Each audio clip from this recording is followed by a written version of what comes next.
Well, how's it going today? It's a pretty okay day. It's kind of lazy for me.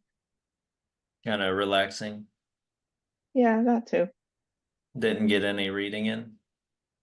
No, What would you have read if you could change things? well, if I would have woken up earlier, I would have worked on reading Phaedrus. What do you like about that so far? So that's Plato's dialogue about, sort of love and rhetoric and writing.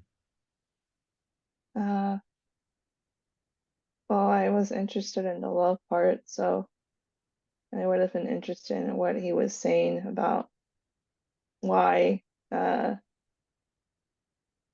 why one version of love is better than the other. What have you read so far? Can you recount any of that? Mm. So I know in the dialogue it starts with I think Socrates is walking around. They're outside the city walls, which is unusual for them, for him, Most of the dialogues are in the I remember what city. his name. Socrates was They're like a outside study. Yeah. So I forgot who he meets. I think it's a younger guy. Yeah, Phaedrus. Um, Phaedrus. Oh yeah. So he meets him, and then they start having a sort of a conversation with each other. And Phaedrus is kind of telling him of what he has learned. I think according to some of the stuff he has read or discussed. Yeah, he has a speech with Then him by yeah, a rhetoric teacher, yeah, sophist. yeah. And then I think I forgot what happens after that, but then they're going about to enter like some dialogue about why I think the love between I think friends or or or why that love is better than like the love of a lover. Like Hmm. so they're going to start like covering like the reasons why throughout the book. Yeah, I So, would have worked on reading that if I could change today. what did you like about it so far? What makes you want to continue reading? I want to hear the arguments because I think like so usually like at least in our modern kind of thinking, like like the like uh like there's some kinds of love are kind of elevated above others. Well, we kind So of emphasize romantic love, right? We yeah, even after all this time and all this cynicism, I mean, we still have kind of maybe the only idea of, I mean, it seems telling that when we talk about a sexual relationship, we use the word romantic. hmm Seems like romantic love is our only idea of like conjugal or sexual or erotic hmm love. yeah, yeah. So it's that kind of love that in our kind of today's thinking that we kind of focus and kind of worship more. So I just want to hear another view perspective. Mhm. Do you think love has a transformative effect? You mean if it could change people or someone? Yeah. Mm, I'm not so sure. I You don't think it can completely change someone's experience at least? maybe sometimes this can, but I'm not sure it could change, uh, completely change someone at, in other circumstances. You don't Because, think having a child changes mother or father? mm, well, I think for most people it does, but then there's some people that, for whatever reason, like can't aren't really changed, and they're kind of the same person as before, but with the responsibility of a child now, and like they're not cut out for it. Well, I just asked if love can change, not if it always does. Yeah, I guess it can in some cases. But if it can change a parent, you don't think it can change a lover or a beloved? Hmm.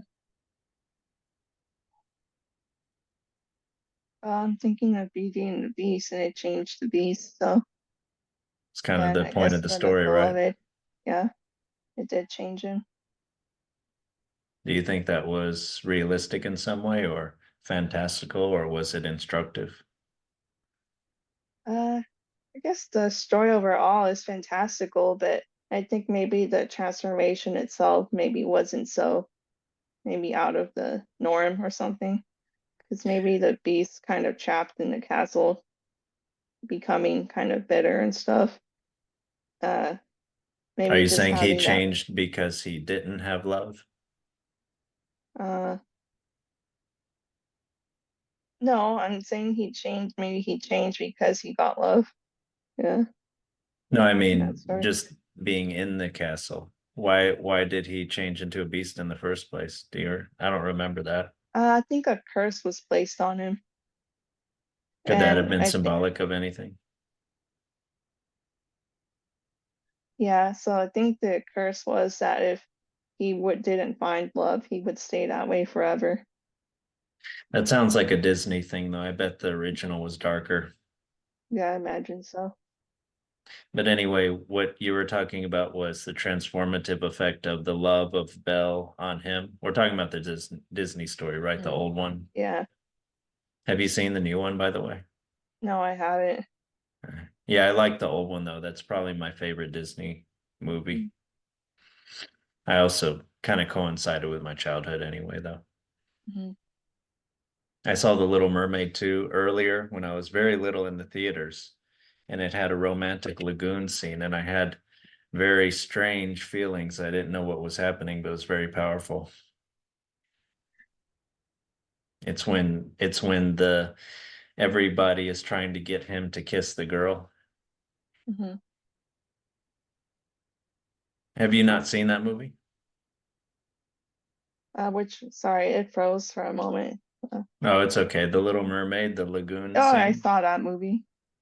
Remember, it's the kiss the girl.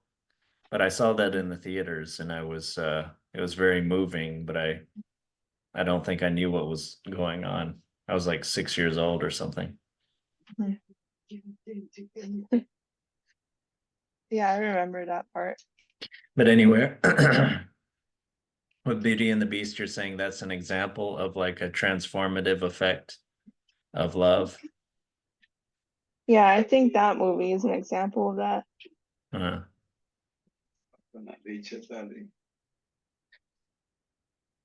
how do you think that happened? If you can concentrate enough to answer. Oh, I think that beast was kind of, I think, trapped in the castle. I don't remember. Um, but I think maybe just that isolation maybe just kind of dimmed his view of people. Oh, don't give me the mental health answer. You don't think it had something to do with like her faith in him? Yeah, because I think she saw what he could be, and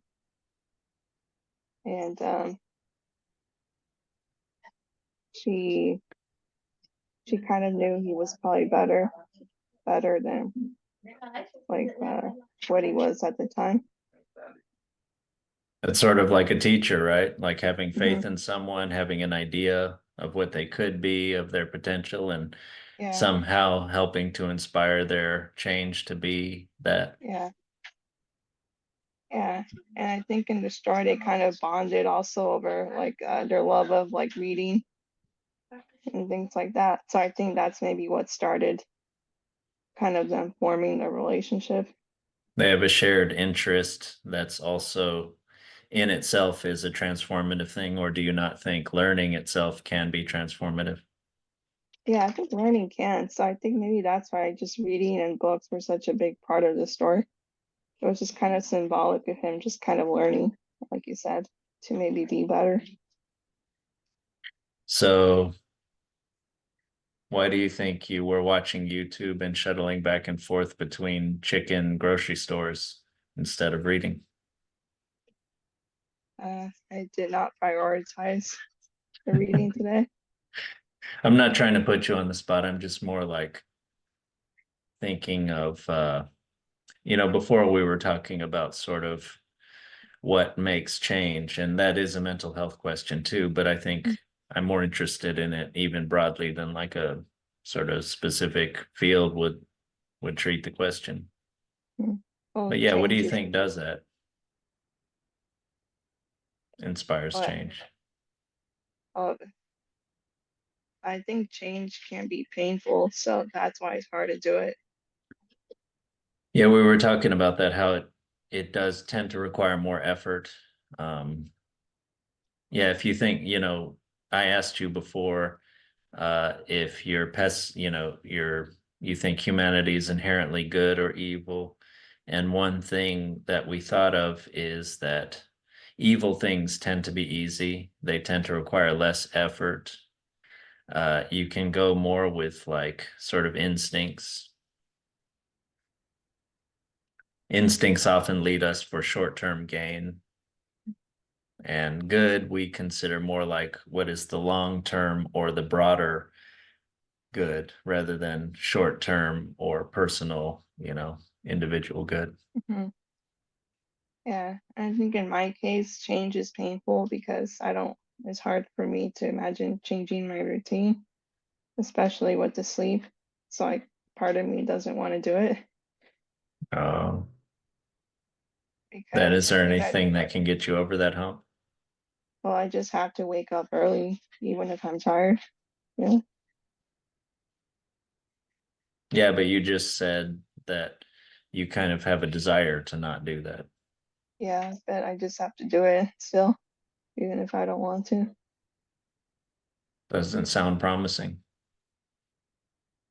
Um, I don't know, but I think sometimes you just have to do stuff. So, uh, yeah, it doesn't really matter how you feel about it because it's just a feeling.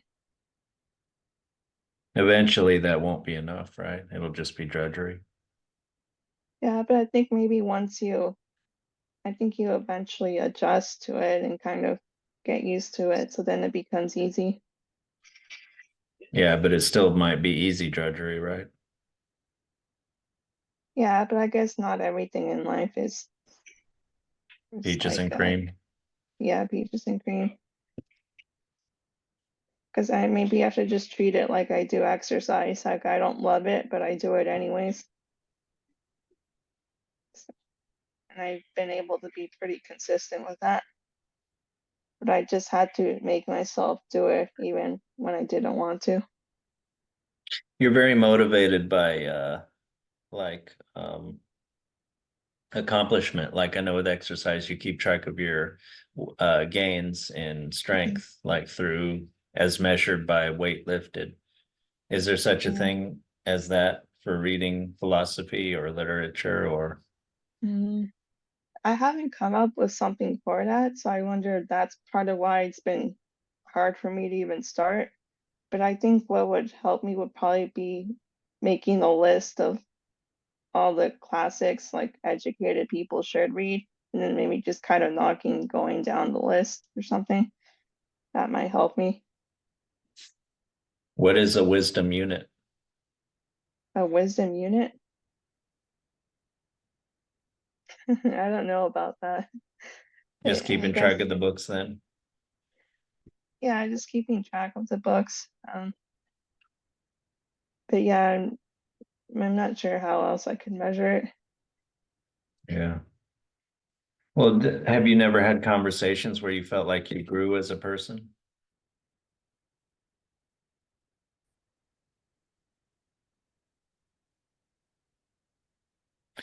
Have you never felt like you've had conversations that where you grew as a person and your experience of life was easier or more joyful?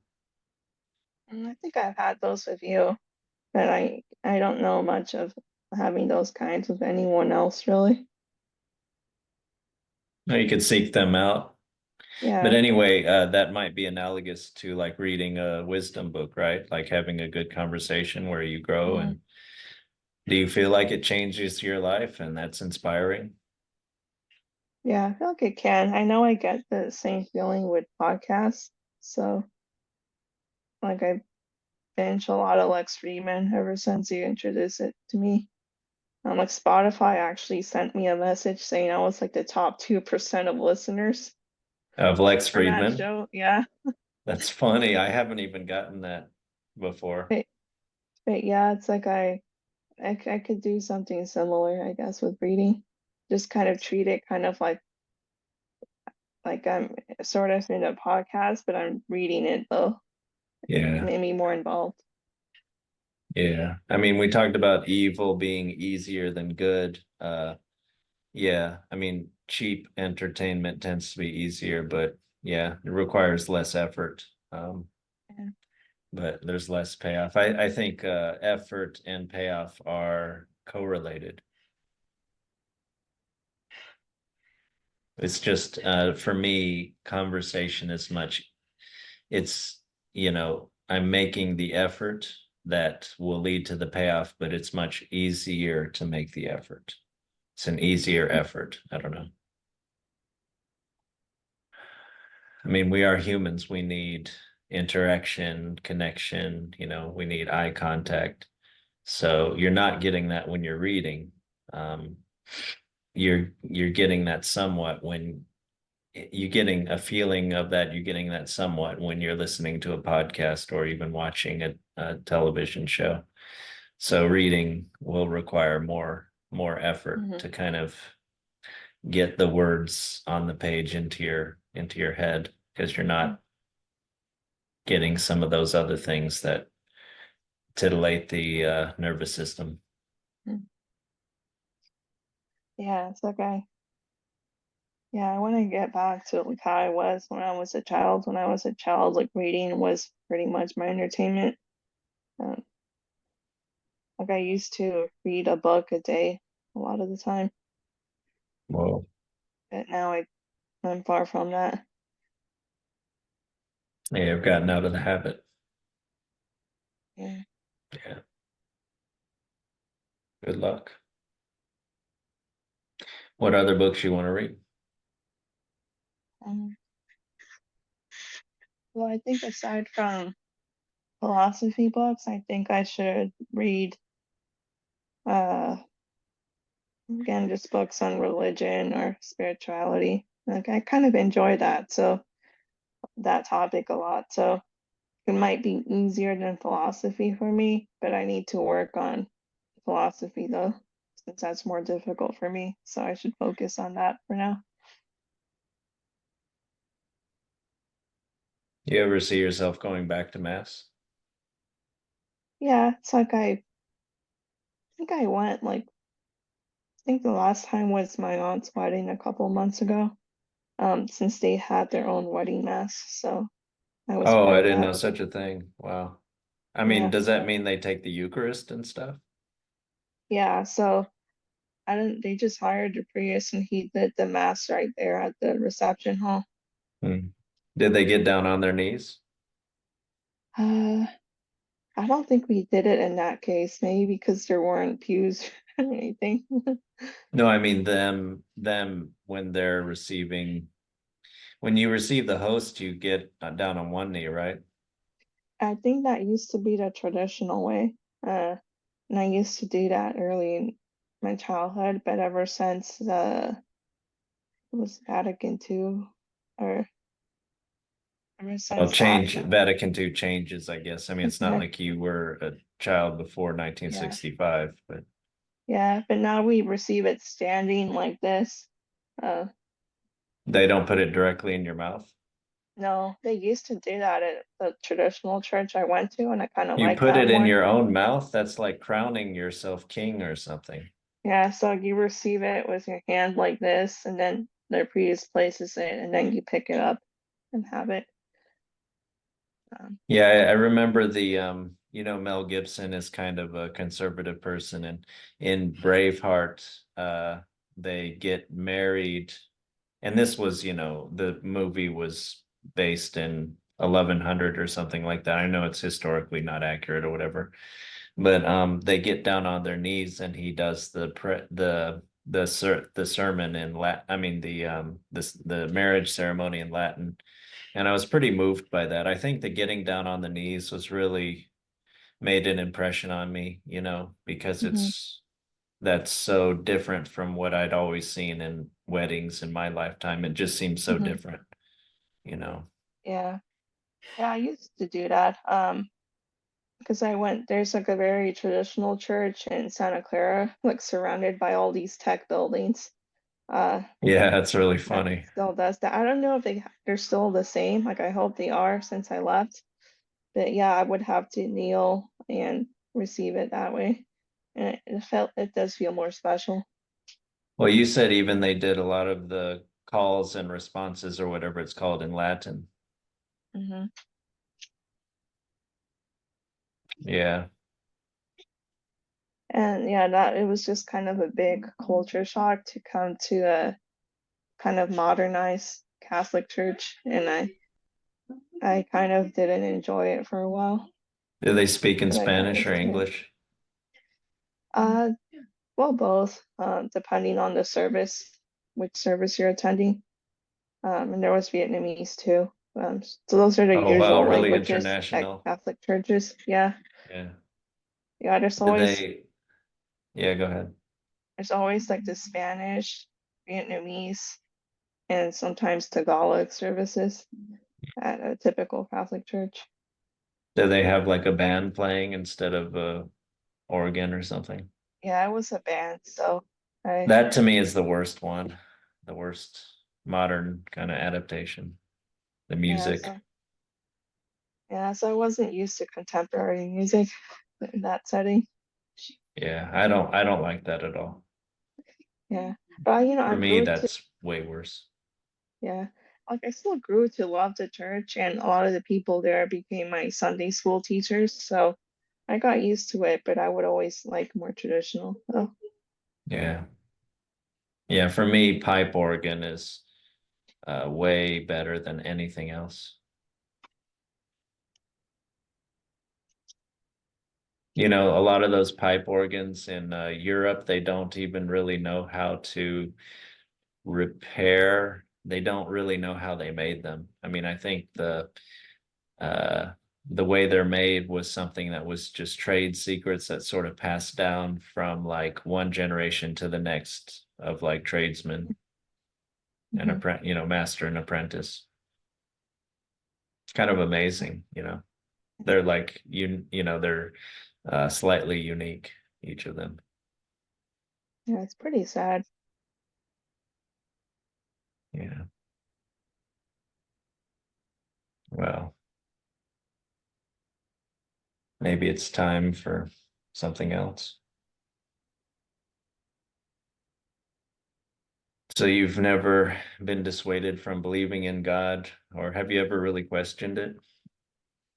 Yeah, I used to question it, and then when I found out about what atheism was when I was in middle school, I was like, huh, so I don't have to believe in God.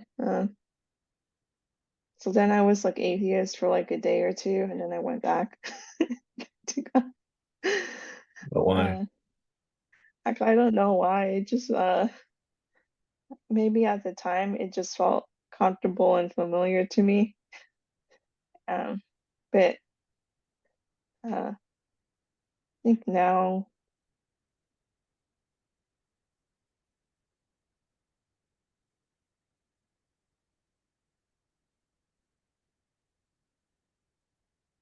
it's like I kind of view belief in God as in maybe it's not something you have to literally, believe in your mind that there's like a being watching over you. But I feel like uh maybe kind of operating on that kind of basis, like even if you don't necessarily actually like believe it, kind of gives you more meaning in a way. Uh, I'm not sure how to explain it. I mean, I can see what you mean in the abstract, but do you feel like that's what's operating in you? Uh, no, I think I actually believe in a creator. Um, but it's always difficult to me to explain why. Like, I think a lot of it was just upbringing, and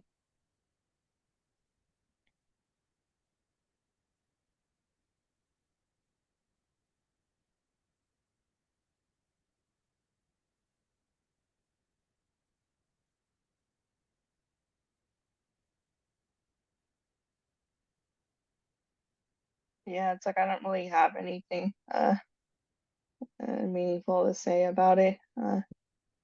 It's just kind of how I operate.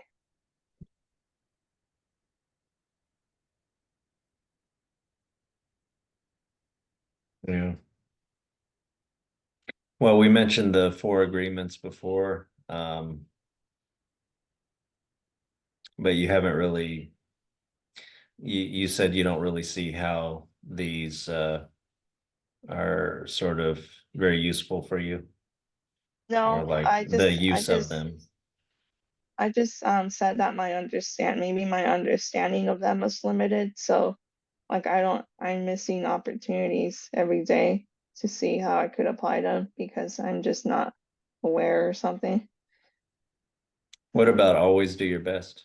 I guess that's one that occurs. To me, that's a real challenge, and it's been a real something I think I've really failed in.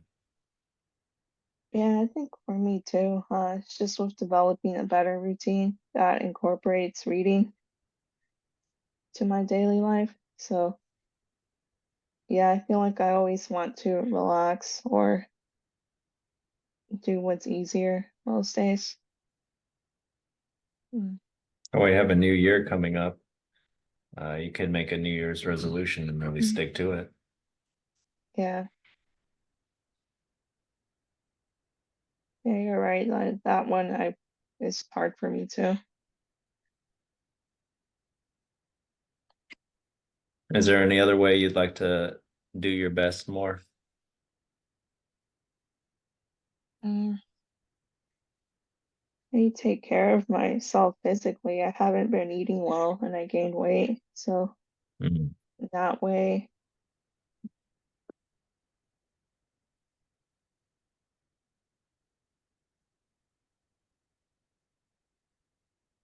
That also takes more effort. yeah. It's like But you know, maybe I could it's good to make become, things as easy as possible. it's like maybe I can become more hopeful or something about people. Uh, since I think I'm kind of pessimistic. So What do you think about what the Buddhists say about if you change your mind, the whole world will change for you?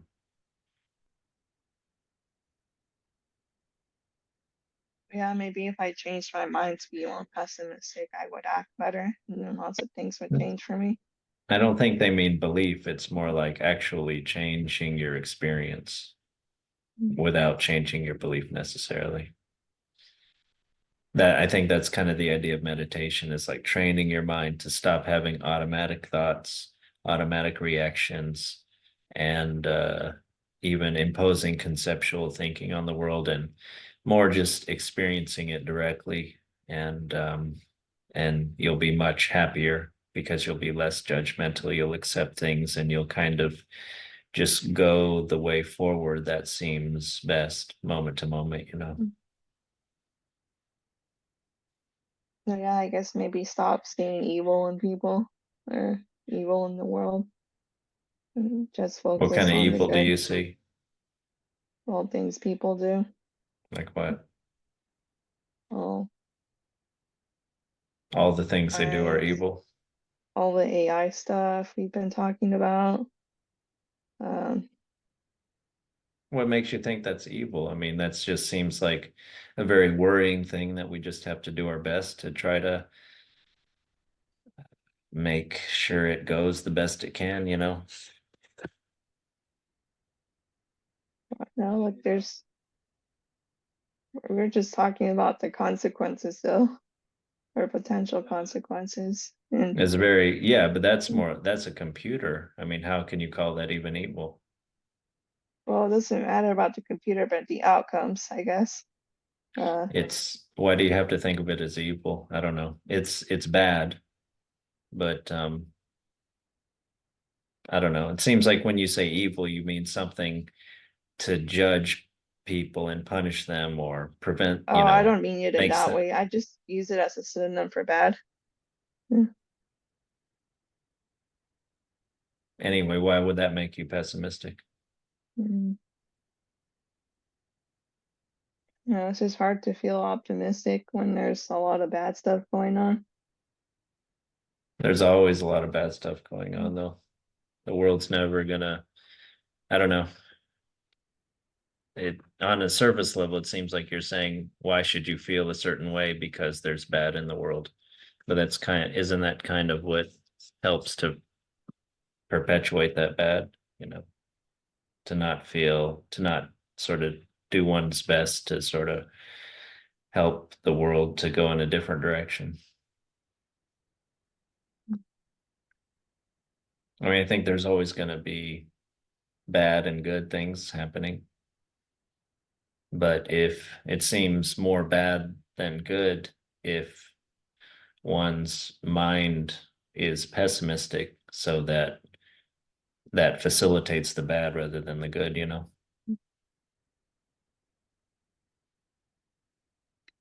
I don't mean be, I mean, and one could be optimistic to where one is complacent, and that would also facilitate the bad more. So, but it seems like, I don't know, one can kind of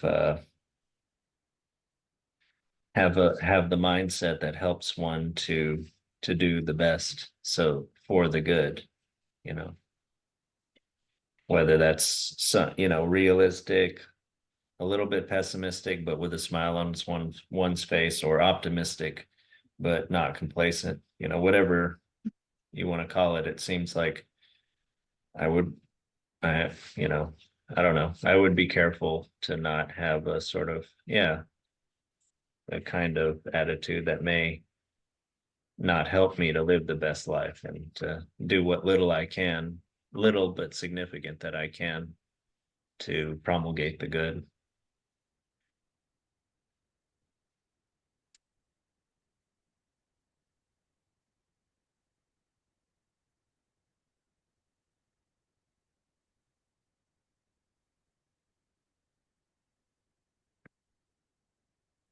Right. Well, I don't know. Maybe we'll leave it there for now. The Sounds fourth good. agreement, always do your best. Hmm. Okay. Well, let's see how that goes. Good. Okay. We'll talk to you later. Bye. Okay. Bye bye.